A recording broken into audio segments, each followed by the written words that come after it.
Hello everyone. तो हमने देखा था कि काफी सारे बीस्ट के कोर मिलकर एक बड़े से जाइंट स्पिरिचुअल कोर को क्रिएट कर देते हैं, जो कि वहां पर काफी ज्यादा थंडर स्ट्राइक क्रिएट कर चुका था। उस थंडर के रुकने के बाद वहां पर एक फ्लाइंग सिटी अपीयर हो जाती है, जिसमें 1000 से भी ज्यादा सीढ़ियां थी। उन्हें क्रॉस करने के बाद ही उन सभी को असली इनहेरिटेंस मिलने वाला था। ये सारी चीजें हमारे यांग काई को वो अर्थ डीमन बताता है, जिससे सभी को लगने लगा था कि यांग काई को इस जगह के बारे में नॉर्मल लोगों से ज्यादा पता है। इस वजह से सभी उसके साथ जाने की कोशिश करने लगते हैं, पर इसका कोई फायदा नहीं होता। जैसे ही वो उस फॉर्मेशन के अंदर एंटर करते हैं, वो सीढ़ियां उन्हें टेलीपोर्ट करके उनकी कैपेसिटी के हिसाब से कहीं और भेज देती है। उन सीढ़ियों पर आगे बढ़ते हुए वो सभी लोग काफी ज्यादा एनर्जी कलेक्ट कर रहे थे, साथ ही एनर्जी रेजिस्ट भी कर रहे थे। इससे उनकी बॉडी काफी ज्यादा वीक पड़ती जा रही थी। रास्ते में पहले तो मुलाकात यांग काई की हुमई और ज़्याओमई से होती है, जिन्हें वो हील करके आगे निकल जाता है, और फिर उसकी मुलाकात सीनियर सिस्टर जिया से होती है, जो कि उसके साथ फाइट करके ही घायल हो जाती है।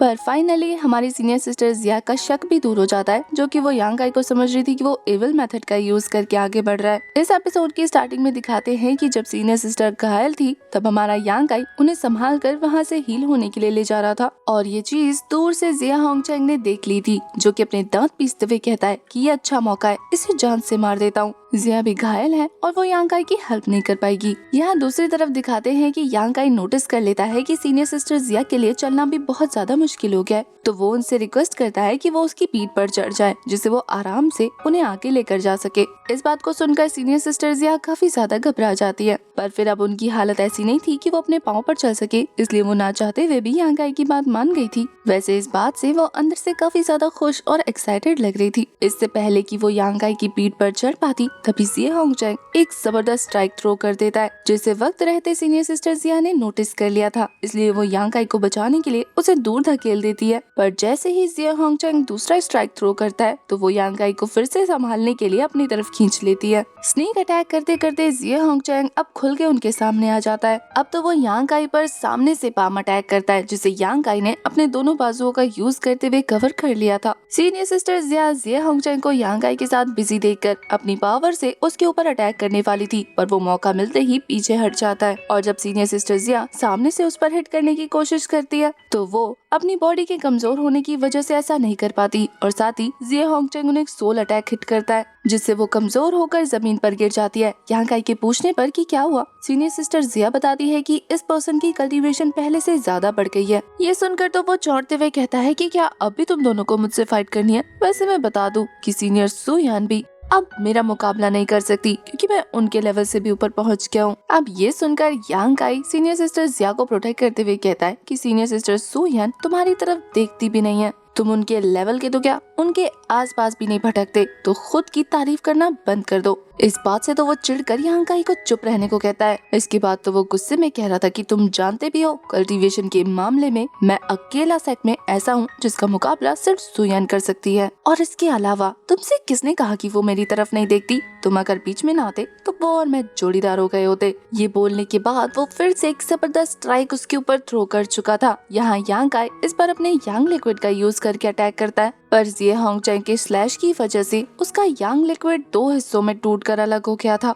इसके बाद तो वो अटैक तेजी से उनकी तरफ आके बढ़ने लगता है, जिसे वो दोनों साइड हटकर डॉज करते हैं, पर इस अटैक का इफेक्ट साफ साफ देखा जा सकता था। यांग काई ये देखने के बाद थोड़ा परेशान होता है, लेकिन फिर काफी सारे यांग लिक्विड का यूज करके वो जिया होंगचैंग पर अटैक कर देता है। जिया होंगचैंग, जो कि यांग काई से कल्टीवेशन के मुकाबले में काफी ज्यादा ऊपर है, उसके लिए इन यांग लिक्विड को डॉज करना कोई मुश्किल काम नहीं था। वो बड़े आराम से इन्हें डॉज कर लेता है। अब तो जिया होंगचैंग ने काफी सारे स्लैशेस रिलीज करते हुए यांग काई के लिए सिचुएशन मुश्किल कर दी थी, क्योंकि वो स्लैशेस पे स्लैशेस थ्रो किए जा रहा था, जिससे डॉज करने में यांग काई को प्रॉब्लम हो रही थी। वो तो एक से हिट होने ही वाला था, पर तभी अचानक से सीनियर सिस्टर जिया का स्पिरिचुअल चेन उसके हाथ को पकड़कर उसे पीछे की तरफ खींच लेता है, जिससे वो इस अटैक से बच गया था। वहीं अब सीनियर सिस्टर जिया को दिखाते हैं, जो थोड़ा सा रिकवर होने के बाद अपने स्पिरिचुअल चेन का यूज करने लगी थी, पर जिया होंगचैंग उनके इस स्पिरिचुअल चेन्स को भी काफी आराम से डॉज कर रहा था। जिया होंगचैंग इन अटैक्स को ऐसे क्रॉस करता है जैसे कि उसे कोई पजल खेलने के लिए दिया गया हो, और इन्हीं सबके बीच में जब यांग उसे एक जोरदार मुक्का जड़ने वाला था, वो इस अटैक को भी आराम से साइड हटते हुए क्रॉस कर लेता है। अब उसका टारगेट यांग नहीं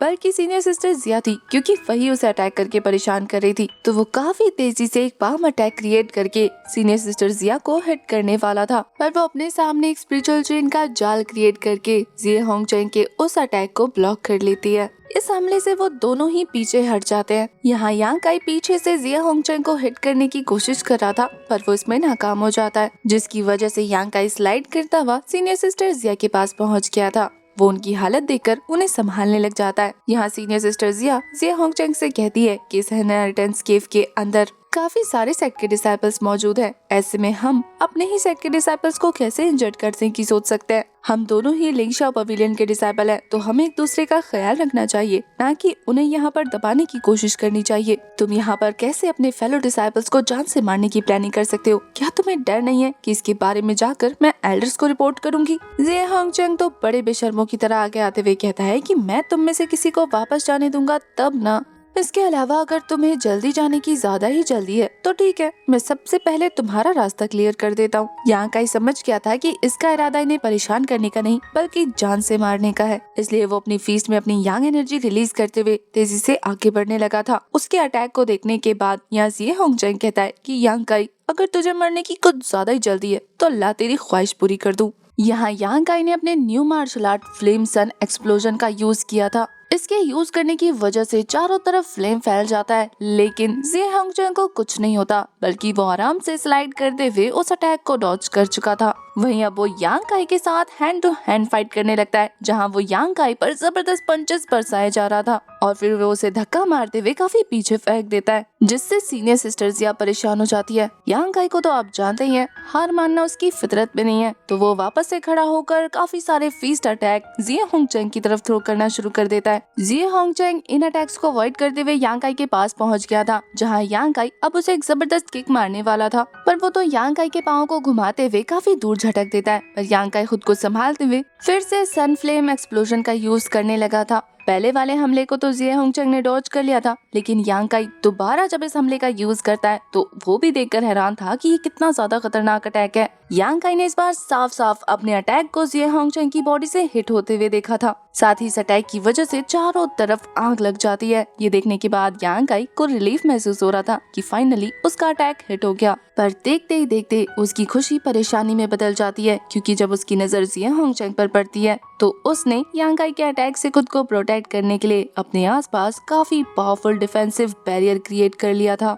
यांग काई भी इस तरीके के मार्शल आर्ट को देखकर ये सोचने लग जाता है कि ये किस तरीके का मार्शल आर्ट है, पर जिया होंगचेंग तो फिर से शेखी बगाड़ते हुए कह रहा था कि यांग काई, तुम्हें मेरा न्यू स्किल कैसा लगा? ये स्ट्रॉन्ग विंड शील्ड है जो कि मैंने इस केव से लर्न किया है। वैसे तुम्हारे स्ट्रेंथ के साथ मुझे इसे तुम्हें कभी दिखाना नहीं था, लेकिन अब क्या करूं? तुमने यहाँ लड़ते लड़ते काफी एक्सपीरियंस गेन कर लिया है, तो मुझे तुम्हें अपना ये तुक्का का इक्का दिखाना ही पड़ा। ये बोलकर वो जोर जोर से पागलों की तरह हंसने लगा था। यहाँ उस शील्ड को देखने के बाद यांग काई सीनियर सिस्टर जिया से इशारों इशारों में बात करने लगता है कि इस आर्मर की वजह से उसकी एनर्जी काफी ज्यादा एब्जॉर्ब हो चुकी है। इसका मतलब तो यही है कि ये डिफेंसिव शील्ड अटैक को एब्जॉर्ब करता है और सामने वाले की एनर्जी को भी, इसलिए उन्हें आगे से थोड़ा केयरफुल होकर फाइट करना होगा। सीनियर सिस्टर जिया इस बात को अच्छे से समझ जाती है। वहीं उन दोनों को साथ में इस तरीके से इशारों में बात करता देखकर जिया होंगचेंग एक जबरदस्त स्लैश लगाते हुए कहता है कि सामने तुम दोनों की मौत खड़ी है, लेकिन फिर भी खुसर पुसर करना बंद नहीं किया। वो दोनों ही तेजी से दो तरफ होते हुए उस अटैक को काफी स्पीड से डॉज करते हैं, वरना तो ये अटैक उन्हें बीच में से काट देता। जिया होंगचेंग का दुश्मन यांग काई था, तो उसका सारा फोकस उस पर शिफ्ट हो जाता है और वो पागलों की तरह हंसते हुए जबरदस्त स्लैशेस लगाए जा रहा था। यांग काई कुछ स्लैशेस को ब्लॉक कर देता है, कुछ को डॉज कर लेता है, पर ऐसा करते हुए वो क्लिफ के काफी किनारे तक पहुंच गया था। वो ऑलमोस्ट गिरने ही वाला था, पर वो बैलेंस करते हुए खुद को संभाल लेता है। वहीं दूसरी तरफ जिया होंगचेंग अपना गुस्सा जाहिर करते हुए कह रहा था, मेरे सामने तेरी किसी भी तरीके की चालाकियां काम नहीं आने वाली। अब तू यहाँ से बच के जाने का सोच भी नहीं सकता, यहाँ तक कि तेरी स्वीट हार्ट भी तुझे नहीं बचा सकती, क्योंकि मैं तुम दोनों की कब्र यहीं काट दूंगा। क्लिफ के किनारे पहुंचने के बाद ये होंगचेंग का काम काफी ज्यादा आसान हो गया था, इसलिए वो एक और हिट करते हुए यांग काई को नीचे फेंक देता है, जिससे सीनियर सिस्टर जियांग को तो काफी बड़ा झटका लगा था। यांग काई को क्लिफ से नीचे फेंकने के बाद ये होंगचेंग को लग रहा था कि वो मारा गया है। अब उसका टारगेट जिया है, जिसे वो काफी आराम से निपटा देगा। उसका सबसे बड़ा दुश्मन यांग काई तो रास्ते से हट गया। अब बारी थी जिया की। वो उसे देखते हुए कहता है कि अब तुम अपनी खैर मनाओ। वो अपनी यिन एनर्जी रिलीज करते हुए एक अटैक क्रिएट करने ही वाला था कि तभी आसपास स्टार मार्क क्रिएट हो जाता है और पीछे से सीनियर सिस्टर सिया के स्पिरिचुअल चेन पर खड़ा होकर यांग काई अपीयर हो चुका था। वो अपने लाइफ एनर्जी का यूज करते हुए एक और पावरफुल अटैक क्रिएट करके जिया होंगचेंग की तरफ थ्रो कर देता है। जिया होंगचेंग अचानक से इतने सारे चेंजेस और यांग काई को सामने देखकर हैरान था। वो कहता है कि तुम जिंदा कैसे वापस आ गए, आखिर ऐसा कैसे पॉसिबल है। स्टार मार्क का अटैक काफी ज्यादा पावरफुल था क्योंकि यांग काई ने पहले अपनी एनर्जी उसमें गैदर करवाई थी, उसके बाद उन्हें कलेक्ट कर लिया था, जिससे ये यांग लिक्विड का अटैक पहले से भी ज्यादा जबरदस्त था, इसलिए वो सीधा उस शील्ड पर हिट हो जाता है। जिया होंगचेंग को भी लग रहा था कि इस अटैक के बाद वो जिंदा नहीं बचेगा, पर जैसे ही धुआं छटा है वो ये देखकर खुद भी हैरान था कि वो पूरी तरह से सही सलामत है, पर उसके आगे सामने एक बड़ा सा गड्ढा क्रिएट हो गया है। वो खुश होते हुए कह रहा था कि यांग काई तुम्हारा अटैक कितना कमजोर है, जो सिर्फ मेरे आर्मर को ही ब्रेक कर पाया, इससे ज्यादा कुछ नहीं उखाड़ पाया मेरा। लगता है यहाँ आने के बाद तुम्हारी स्ट्रेंथ कम हो गई है, तुम्हें उस पर ध्यान देना चाहिए था। जिया होंगचेंग को लग रहा था कि यांग काई का निशाना गलती से चूक गया। वो कहता है कि अपनी आंखों का भी इलाज करा लेना, तुम्हें लगता है दूर का सही दिखा नहीं। यांग काई इस अटैक को करने के बाद काफी ज्यादा थक चुका था। ऐसा लग रहा था कि वो दोबारा जिया होंगचेंग का सामना नहीं कर पाएगा, पर जिया होंगचेंग की बातों से गुस्सा होने की बजाय यांग काई तो मुस्कुराने लगता है। यहाँ यांग काई के साथ साथ सीनियर सिस्टर जिया भी हल्की हल्की मुस्कुराहट जाहिर कर रही थी, जिसे देखकर जिया होंगचेंग का खून जलना शुरू हो गया था। वो कहता है कि तुम दोनों फेल होने के बाद भी इतना कैसे मुस्कुरा रहे हो, क्या तुम लोगों को इस बात से डर नहीं लग रहा कि अब मैं तुम दोनों को जिंदा नहीं छोड़ूंगा। पर यांग काई तो जमीन पर उतरते हुए जिया होंगचेंग से कहता है कि जरा अपने पैरों की तरफ तो देखिए भाई साहब। जिया होंगचेंग जब नीचे की तरफ देखता है तो वो ये देखकर डर गया था कि क्लिफ का एक हिस्सा टूटकर नीचे गिर गया है। यांग काई के हमले की वजह से वो जगह कमजोर हो गई थी और जिया होंगचेंग का भार नहीं संभाल पाई और उसे लेकर नीचे गिर गई। यहाँ सीनियर सिस्टर जिया अपनी पावर का यूज करते हुए उसे स्पिरिचुअल चेन से जिया होंगचेंग को अच्छे से ट्रैप करके उल्टा लटका देती है। उल्टा लटक कर जब वो उन दोनों के सामने आता है तो वो ये देखकर कहता है कि इम्पॉसिबल, क्या तुम दोनों ने मेरे खिलाफ प्लानिंग की। सीनियर सिस्टर जिया कहती है कि हाँ, तुम सही समझ रहे हो। वैसे हम दोनों जानते थे कि मेरी कॉलर बोन चेन की हेल्प से हम तुम जैसे फुर्तीले इंसान को तो बिल्कुल नहीं रोक सकते। इसके अलावा यांग काई की स्टार मार्क टेक्निक ज्यादा स्ट्रेंथ ना होने के बाद तुम्हें बिल्कुल चोट नहीं पहुंचा पाएगी, इसलिए हम दोनों ने प्लान बनाया। यांग काई कहता है कि प्लान भी बिल्कुल वैसे ही आगे बढ़ रहा था जैसे कि हमने सोचा। जिया होंगचेंग ने यांग काई को जैसे ही क्लिफ से नीचे फेंक दिया था, सीनियर सिस्टर जिया ने काफी सारे फॉर्मेशन चेन्स क्रिएट करके यांग काई को बचा लिया था और फिर यांग काई उनके सामने आने की बजाय स्पिरिचुअल चेन का यूज करते हुए उनके पीछे पहुंच गया था और फिर अचानक से वो इसी स्पिरिचुअल चेन के ऊपर बैठकर उन सभी के सामने अपीयर हो गया।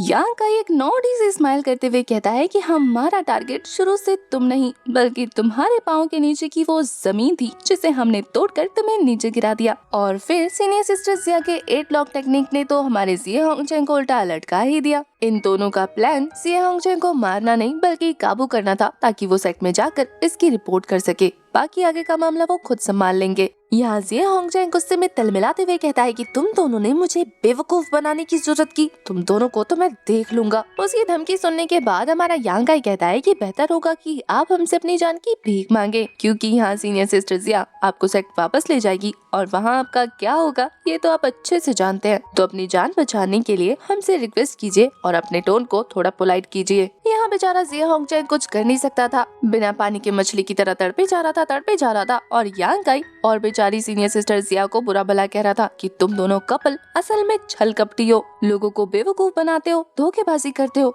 तुम लोगों के पास कोई पावर नहीं है, इस वजह से ऐसे घटिया ट्रिक्स यूज करते हो। यहाँ का अपना कान साफ करते हुए काफी रिलैक्स होकर कहता है कि कितना बकवास करता है ये, मेरा तो दिल कर रहा है कि मैं अपने गंदे जुराबों से इसका मुंह बंद कर दूं। और फिर वो जैसे ही अपनी जुराब निकालने जाता है, सीनियर सिस्टर जिया उसे रोक देती है। यह सीनियर सिस्टर जिया अपना रुमाल निकालकर उसका मुंह बंद कर देती है। यांग काई कहता है कि चलो तुम्हें नीचे गिरा देता हूँ, और फिर सीनियर सिस्टर जिया उसके कहे अनुसार अपने चेन का यूज करके उसे नीचे फेंकना शुरू कर देती है। बेचारा जिया होंगचैंग तो काफी ज्यादा डर जाता है, वो तो ऑलमोस्ट बेहोश होने वाला था, पर वक्त रहते ही सीनियर सिस्टर जिया उसे संभाल कर वापस क्लिप के ऊपर ले आती है, जहाँ हमें पता लगता है कि वो लोग इसे चोट नहीं पहुंचाना चाहते। यांग काई तो बस उसे डरा कर मजे ले रहा था। यहाँ जिया यांग काई को कहती है कि अब उसे ज्यादा डराओ मत, देखो उसकी हालत इतनी खराब हो गई है कि अब उसका टॉयलेट निकल जाएगा। इसके अलावा सीनियर सिस्टर जिया बताती है कि देखो इस जगह को अच्छे से, यहाँ हमें कोई मारने वाला नहीं है, बल्कि नीचे गिरने के बाद आप इस फॉर्मेशन से बाहर निकल जाएंगे। यांग काई तो कहता है कि क्या हम इसे नीचे फेंक दे, उसके बाद हम अपने आगे का सफर कंटिन्यू करेंगे, पर आप थोड़ी देर आराम कर लेना। सीनियर सिस्टर जिया कहती है कि नहीं,